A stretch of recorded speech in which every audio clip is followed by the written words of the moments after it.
Hi there guys, welcome to today's video. Today we are in attendance of Hearts vs Hibs here for an Edinburgh derby at Easter Road. There's going to be a sellout here with 4,000 away fans in the stand just to the left of me. But yeah, a very exciting game to look forward to. The talent on both sides, especially coming from Hearts, with Lawrence Shankland, the Premiership's top goal scorer and scorer in Hearts' incredible win at Celtic Park a couple of weeks back, as he scored from a corner and scored a worldie of a goal with his left foot last week against St Mirren. So look, yeah, it's a massive game today for both sides. Of course, Hearts will be looking to get their first derby win under Stephen Naismith, and Hibs will be looking to get their first derby win under Nick Montgomery. The last time these two sides met, it was a 2-2 draw at Tynecastle as Ellie Ewan got 2 goals within 2 minutes to equalise it for the side from Leith. But yeah, look, two sides who are performing rather well this season. Hearts are in third in the league, have some great performances and very tight defence as well. Like I said, they had a huge win against Celtic a couple of weeks back, their first win at Celtic Park in 16 years. And as for Hibs, they've had some really strong performances as well. And yeah, they'll be looking to get the first derby win under Nick Montgomery here under the lights at Easter Road. But yeah, one thing for sure is there's a lot of quality on both sides. Hibs have got some really powerful and strong and high in quality attacking threats, such as Ellie Ewan, Martin Boyle, Dylan Vente and Christian Doidge. And as for Hearts, the main man himself this season, Lawrence Shankland, but also some others, Kenneth Vargas and Barry Mackay, along with others, Alex Lowry as well. So some strong players from both sides, and defensively Hearts have been really strong this season. With putting somebody like Frankie Kent having a really good season so far, Craig Halkett performing, as well as he has in these past couple of seasons as well. But yeah, hopefully we do see a really good game today, not dominated by any one side. Of course, it's a derby, you want to see both teams really have a go at it. But yes, but Shankland, he is the one to look out for. 14 goals in 16 appearances, I believe, something along the lines of that. So we'll be able to make it 15, 16 or even 17 today. That is something we'll have to wait and see. There's around just under 90 minutes to kick off now. I can imagine this place will be getting a lot more busier in the hours, minutes to come. Along with that away end as well, this place will absolutely be bouncing in just over 90 minutes. So yeah, it'll be very exciting to see how the game goes, and one thing for sure is it will be an absolutely incredible atmosphere here.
And it's half time here at Easter Road, still 0-0, no side managing to find that breakthrough just yet, but you know, both sides still in it. Of course, there's 2 missed penalties early on, but will they be able to get something?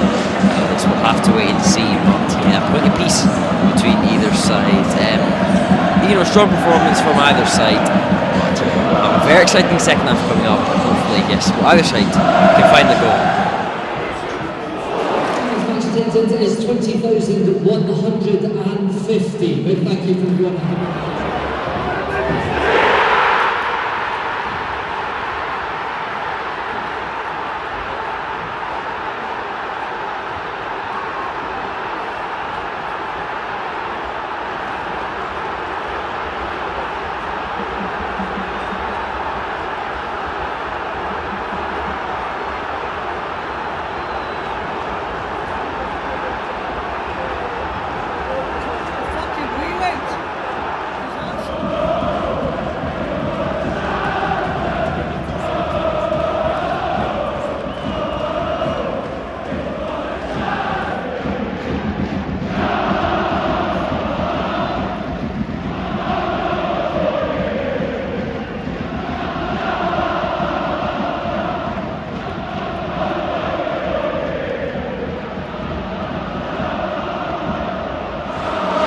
And it's 1-0 to Hearts. Lord Shanklin has found the breakthrough.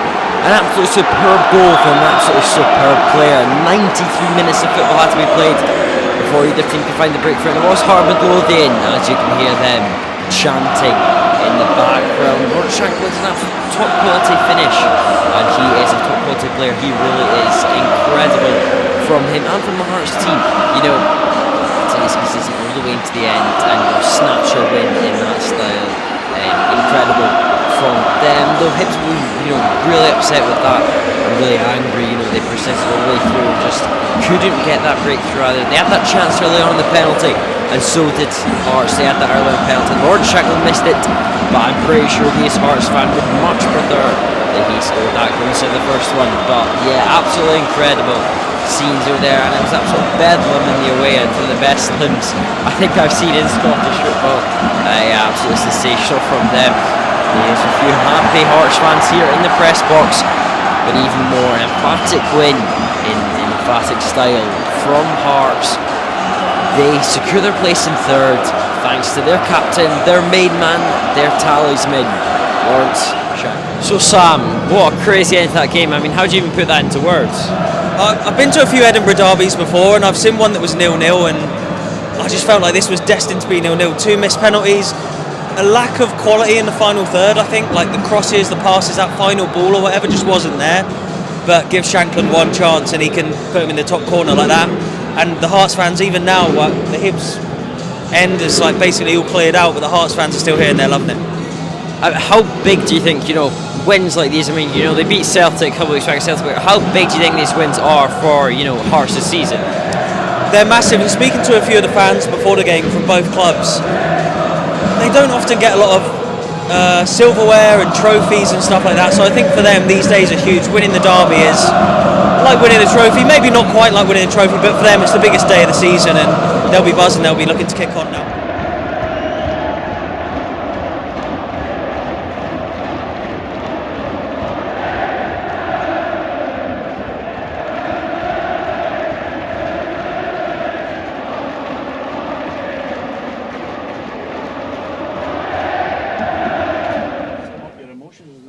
Late show? To be honest, I was actually frustrated. I was frustrated at that wee final in the attacking half. I don't think the game was particularly great. I thought there was lacked quality in general. Some of our build-up was decent, but then when that calmness to find the right pass, we didn't pick the right pass. It was a mental first 15-20 minutes with the 2 penalties, 2 saves. But then when you've got somebody like Shanks, it's never over. I think, us having a good defensive structure and not giving up goals always gives us a chance, and then when Shanks is there, if he's got a chance, he's more likely going to put it away, which he did. There's nothing better than a derby win to win more fans over. Is it pleasing for you when you consider, a month ago some of them were calling for your head? That's the game. it'll be happen again. If we don't win our next two, then there'll be more pressure comes. But as I consistently say, I'm comfortable with it. I know it's the way it is now. I think there is progress. You can look at clean sheets, away wins, the way we're playing. There's loads of change, loads of improvements, but there's so much more to go. But the biggest thing for me tonight is that we found our way. That's a great trait to have as a team. We didn't play our best, we defended well, but we found a way to win, and that's credit to the boys. So yeah, really pleasing night. Pleased to you for Xander to have a night like that, because obviously had a lot of pressure on him with Craig coming back the last few weeks. Yeah, I think there's been pressure put on externally. I've been consistent again with what I've said. He's a top goalie, he's had a brilliant year. The pressure, the circumstances he's dealing with, that there's a legend of the club who's an unbelievable goalie, back fit. That's competition for places, but it isn't easy to deal with, especially as a goalie when there's one position. But Xander's dealt with it perfectly. I said it for weeks. He's a top goalie. He's took his chance a year ago, and he's come in, made his Scotland debut, and then he's had a massive input the night for us to win.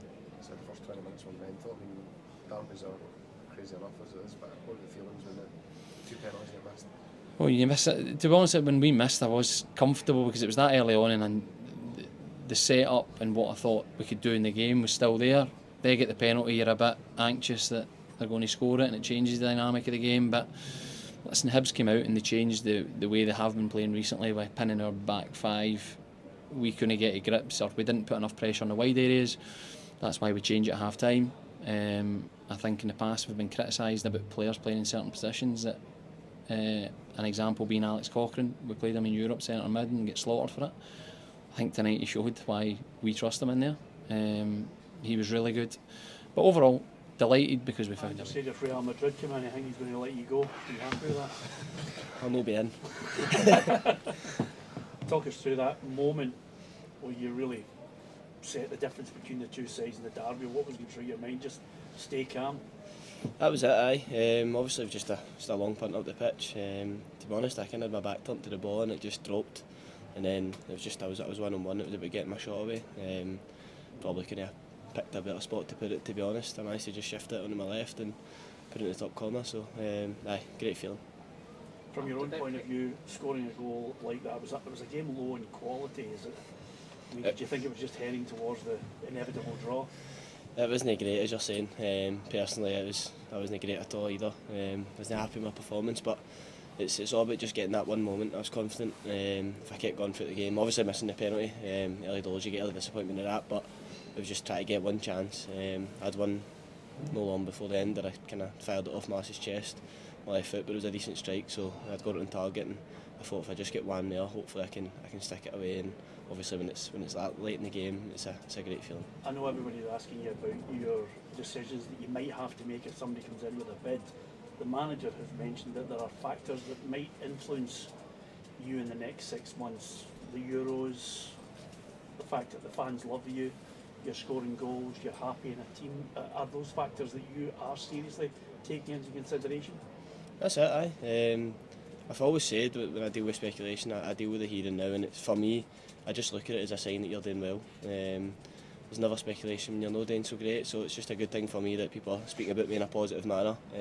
Shows I'm doing well at my club, I'm doing my job well, and I'm scoring goals, so that is honestly as far as I look at it.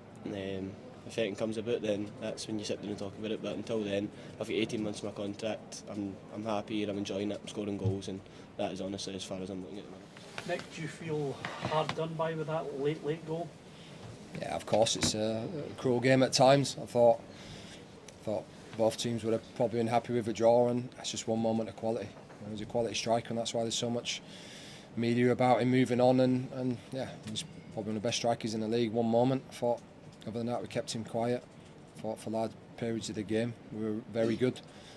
Just probably lacked that final pass, that final little bit of quality, just to really take the game by the scruff of the neck. But I don't think anyone watching, would have thought that was anything other than a draw. 2 missed penalties. I thought it was a good advert for the league. I thought there was a lot of good passages of play that we had, big saves, a couple of mistakes as well, but it's just lapse of concentration from a long goal kick at the end, and fortunately, we don't deal with it, and I don't think he could have put the ball anywhere else other than that far top corner with his left foot, and yeah, obviously hurts. Were you angry as a manager with your players because you would clearly have warned them about his qualities? Yeah, look, we know that they play direct balls into him. He's strong. You know, he backs into you well. You know, he's smart the way he does it. I think sometimes possibly it could be a foul, but he's smart the way he does it. And yeah, again, you know, I thought we nullified their threat a lot for the whole game. It's just one moment. So as much as I'm angry, frustrated for the players, because I don't think they could have given me any more effort. I thought the fight was there. I thought the desire was there. You know, the pride in the shirt. You know, that's a tough one to take. It's my first loss at Easter Road. So yeah, it's probably the worst game to lose, but that hurts, and yeah, that definitely will be a feeling that will hurt for a long time. But we have to move on now and prepare for Motherwell.